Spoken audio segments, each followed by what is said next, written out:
आज हम डिस्कस करेंगे फंडामेंटल राइट्स के बारे में। कहाँ दिए हैं फंडामेंटल राइट्स? दिए हैं इंडियन कॉन्स्टिट्यूशन में पार्ट 3 में आर्टिकल 12 to 35। फंडामेंटल राइट्स क्या होते हैं? Fundamental rights are those rights which are enforceable by courts. मतलब कि अगर इंडिविजुअल किसी इंसान का फंडामेंटल राइट का वायलेट होता है तो उसको कोर्ट में रेमेडी वो क्लेम कर सकता है। फंडामेंटल राइट्स कहाँ से लिया था? फंडामेंटल राइट्स लिया था अमेरिका के कॉन्स्टिट्यूशन से। अब फंडामेंटल राइट्स को फंडामेंटल ही क्यों बोला है? क्योंकि फंडामेंटल लॉ ऑफ कंट्री में फंडामेंटल लॉ ऑफ कंट्री मतलब कि कॉन्स्टिट्यूशन ये फंडामेंटल लॉ है अपने कंट्री का, इसलिए इसको फंडामेंटल राइट्स कहा गया है। और फंडामेंटल राइट्स कितने प्रकार के दिए हैं? फंडामेंटल राइट्स दिए हैं 6 टाइप्स के। Right to equality, right to freedom, right against exploitation, right of to freedom of religion, culture and educational rights and right to constitutional remedy. हमने देख लिया है फंडामेंटल राइट्स 6 टाइप्स के होते हैं। अब हम देखते हैं वन बाय वन डिटेल में। Right to equality, right to equality दिया है आर्टिकल 14 टू आर्टिकल 18। आर्टिकल 14 बोलता है राइट टू इक्वालिटी। इसमें भी 2 पॉइंट आते हैं, equal protection before law, equal protection of law. All persons are equal in the eyes of law, मतलब कि कानून के नजरिए में सारे पर्सन इक्वली ट्रीट किए जाएंगे। No man is above law, मतलब कि जो इंसान है वो लॉ से ऊपर नहीं है, कोई भी इंसान लॉ से ऊपर नहीं है। Equal protection of law, equal treatment in all circumstances, मतलब कि जो सारे पर्सन हैं वो सभी को इक्वल ट्रीट किया जाएगा सभी सर्कमस्टेंसेस में। इक्वल आर ट्रीटेड इक्वली, मतलब कि अनइक्वल्स आर ट्रीटेड अनइक्वली, मतलब कि कोई डिसेबल है या कोई ब्लाइंड है तो उनको स्पेशल ट्रीटमेंट दिया जाएगा, ना कि उनको डिस्क्रिमिनेट करा जाएगा, उनको इक्वालिटी के नजरिए से देखा जाएगा। नेक्स्ट आर्टिकल आता है आर्टिकल 15, प्रोहिबिशन ऑफ डिस्क्रिमिनेशन। ये 15 क्लॉज 1 कहता है कि state shall not discriminate any citizen on grounds of religion, race, caste, sex and place of birth. मतलब कि यहाँ पर स्टेट किसी भी व्यक्ति को डिस्क्रिमिनेट नहीं करेगा इन ग्राउंड्स के ऊपर। 15 क्लॉज 2 ये कहता है कि state shall not discriminate on grounds of reason, race, sex, caste, place of birth. इसमें ऐड करते हुए ये कहा गया है डिसेबिलिटी, लायबिलिटी, और उनको रेस्ट्रिक्शन नहीं किया जाएगा किसी भी शॉप में घुसने के लिए, पब्लिक रेस्टोरेंट में एंटर होने के लिए, होटल्स में जाने के लिए, या फिर पब्लिक इंटरटेनमेंट पर्पस प्लेसेस, मतलब कि cinemas hall and other areas. Use of wells, मतलब कि उन्हें वेल्स को यूज करने के लिए भी कोई डिस्क्रिमिनेशन नहीं किया जाएगा। टैंक्स को यूज करने के लिए नहीं किया जाएगा। बाथिंग गार्ड्स एंड रोड्स, मतलब कि उनको डिस्क्रिमिनेट नहीं किया जाएगा कि वो कहीं भी जा नहीं सकते हैं, इन जगहों पे वो इजीली जा सकते हैं, वो डिस्क्रिमिनेट नहीं किया जाएगा। 15 क्लॉज 3 में यह कहा गया है कि state has power to make special provisions related to women and children. फिर 15 क्लॉज 4 में स्टेट को पावर दी गई है to make laws for the betterment of the socially backward classes, that is SC and ST, schedule caste and schedule tribes. अब आते हैं कि इसको ऐड कब किया गया था? इसको ऐड किया गया था 93rd कॉन्स्टिट्यूशनल अमेंडमेंट से, जो कि 15 क्लॉज 4 जो ऐड किया गया था 93rd कॉन्स्टिट्यूशनल अमेंडमेंट से। अब 15 क्लॉज 5 पे आते हैं। 15 क्लॉज 5 यही कहता है कि स्टेट को पावर तो है कि जब लॉज SC और ST के लिए बनाए उसको साथ में ही उनको एडमिशन भी करवाना है एजुकेशन इंस्टीट्यूशन में जो कि प्राइवेट है, मतलब उनको डिस्क्रिमिनेट नहीं किया जाएगा कि ये प्राइवेट इंस्टीट्यूशन में नहीं पढ़ सकता है, उनको वहां भी एडमिशन दिलाया जाएगा। यहाँ पर डिस्क्रिमिनेट नहीं करना है। अब हम देखते हैं article 16, equality of opportunity in matters of public employment, मतलब कि जो पब्लिक जॉब्स, मतलब कि जो पब्लिक अथॉरिटीज होती है, जो पब्लिक जॉब्स रहती है, उसमें भी सभी को इक्वालिटी ऑफ अपॉर्चुनिटी मिलना चाहिए, मतलब उनको सभी को समान अधिकार मिलना चाहिए जॉब पाने के लिए। इसमें उनको अपॉइंटमेंट का राइट मिलना चाहिए, मतलब कि उन सभी को इक्वल ट्रीटमेंट दिया जाएगा in matters of public employment. 16 clause 2 जो कहता है कि 15 क्लॉज 1 से रिलेटेड है, मतलब कि स्टेट किसी भी व्यक्ति को डिस्क्रिमिनेट नहीं कर सकती इन सभी ग्राउंड्स के ऊपर। अपन ने देखा था कि थोड़ी देर पहले, तो अपन देखते हैं इन मैटर्स ऑफ पब्लिक एम्प्लॉयमेंट, मतलब कि state shall not discriminate any citizen of India on grounds of religion, race, caste, sex, place of birth in matters of public employment। 16 clause 3 में हम देखते हैं क्या दिया है। 16 क्लॉज 3 में कहा गया है कि no person is disqualified on non resident of a particular state in matters of public employment. मतलब कि यहाँ पे ये किया गया है कि किसी को भी डिस्क्वालीफाई नहीं किया जाएगा किसी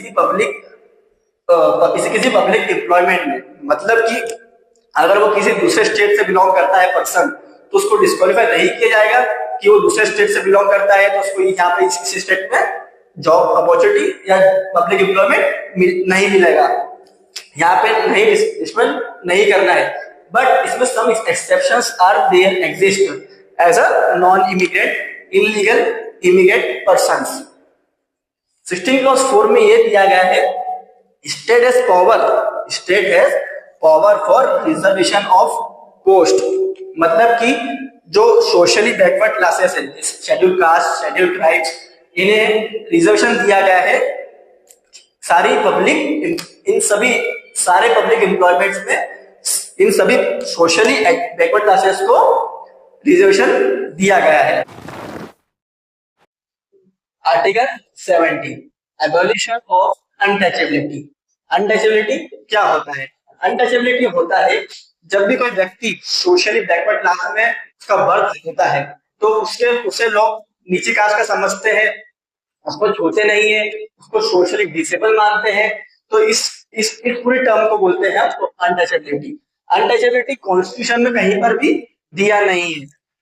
इस प्रैक्टिस को इस आर्टिकल में एबॉलिश कर दिया है और ऐसी प्रैक्टिस को भी पूरा फोरबिड कर दिया है शास्त्री ने।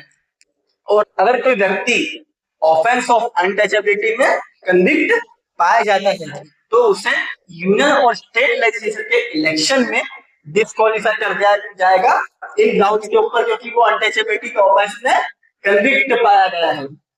Article 18 abolition of titles. अब टाइटल्स क्या होता है? किसी व्यक्ति के नाम के पीछे उसे टाइटल लग जाता है या कोई पोस्ट की है, जैसे कि प्रेसिडेंट या कोई सी गवर्नमेंट की कोई सी भी अथॉरिटी या कोई सी भी पोस्ट, तो उसको टाइटल्स कहते हैं। अब इस आर्टिकल में ये कहता है कि ये प्रोहिबिट करता है स्टेट को कि किसी भी व्यक्ति को टाइटल नहीं देना है, वेदर ही इज सिटीजन और weather he is not citizen, non citizen. और ये आर्टिकल ये भी कहता है कि इफ सिटीजनशिप, अगर किसी इंसान के पास, किसी भी पर्सन के पास अगर सिटीजनशिप इंडिया की है तो उसे प्रोहिबिट करता है कि to take titles from any foreign country. या फिर ये स्टेट को भी यही कहता है कि वो किसी भी अनदर फॉरेन कंट्री से टाइटल्स ना ले। बट यहाँ पर एक एक्सेप्शन दिया गया है कि स्टेट किसी भी फॉरेन कंट्री से टाइटल्स ले सकता है, बट इसके लिए उसे प्रेसिडेंट की कंसेंट लेना भी जरूरी है। अब हम देखते हैं, हमने देख लिया है कि राइट टू फ्रीडम, हमने देख लिया है कि राइट टू इक्वालिटी क्या होता है। तो हम जाते हैं right to freedom. Right to freedom दिया है आर्टिकल 19 टू 22। अब हम देखते हैं आर्टिकल 19 होता क्या है। आर्टिकल 19 में बताया गया है protection of certain rights regarding to freedom of speech etcetera. अब इस आर्टिकल में हमें 6 राइट्स दिए गए हैं जो कि फ्रीडम को बताते हैं कि हम क्या क्या कर सकते हैं, क्या नहीं कर सकते हैं। अब हम देखते हैं 19 क्लॉज 1 में क्या दिया है।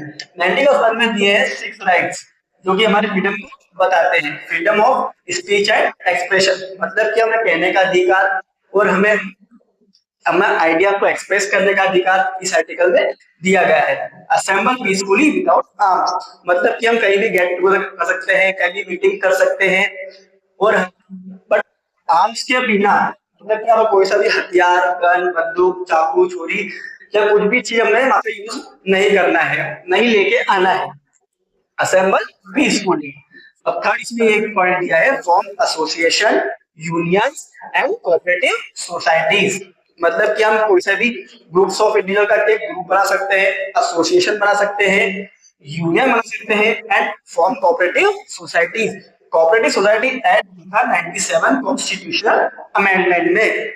अब हम कहीं भी मूव कर सकते हैं, इंडिया में टेरिटरी में हम कहीं पे भी जा सकते हैं, आ सकते हैं विदाउट एनी रेस्ट्रिक्शन, और resides and settle in any part of the territory of India. मतलब कहीं पे भी जाके रह सकते हैं, वहां पे हम परमानेंटली सेटल हो सकते हैं in any part of the territory of India.